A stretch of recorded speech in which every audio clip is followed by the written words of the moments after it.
ഇത് വളരെ ഗൗരവപൂർവം പൊതുസമൂഹം വീക്ഷിക്കുന്നൊരു പ്രശ്നമാണ്. മനുഷ്യക്കടത്തോ മതപരിവർത്തനമോ അല്ല.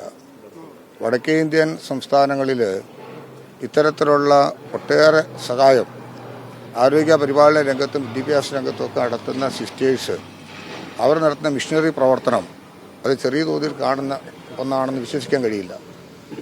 ഈ സിസ്റ്റേഴ്സിന് 25 വർഷക്കാലത്തിലേറെയായി അവിടെ എല്ലാം സേവനം ചെയ്യുന്നവരാണ്. മതിയായ രേഖകളോടുകൂടി പ്രായപൂർത്തിയായ പെൺകുട്ടികളാണ് ഇവരോടൊപ്പം ഉള്ളതെന്നാണ് ഞങ്ങൾ മനസ്സിലാക്കുന്നത്.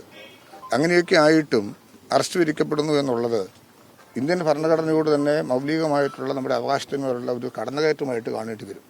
അതുകൊണ്ട് ഇതൊരു പൊതുവിഷയമാണ്.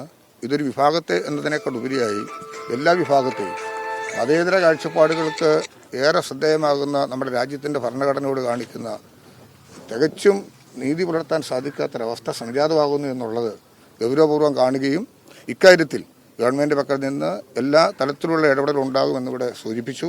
മുഖ്യമന്ത്രി അക്കാര്യത്തിൽ ആവശ്യമായ ഇടപെടലുകൾ തുടരുന്നുണ്ട്.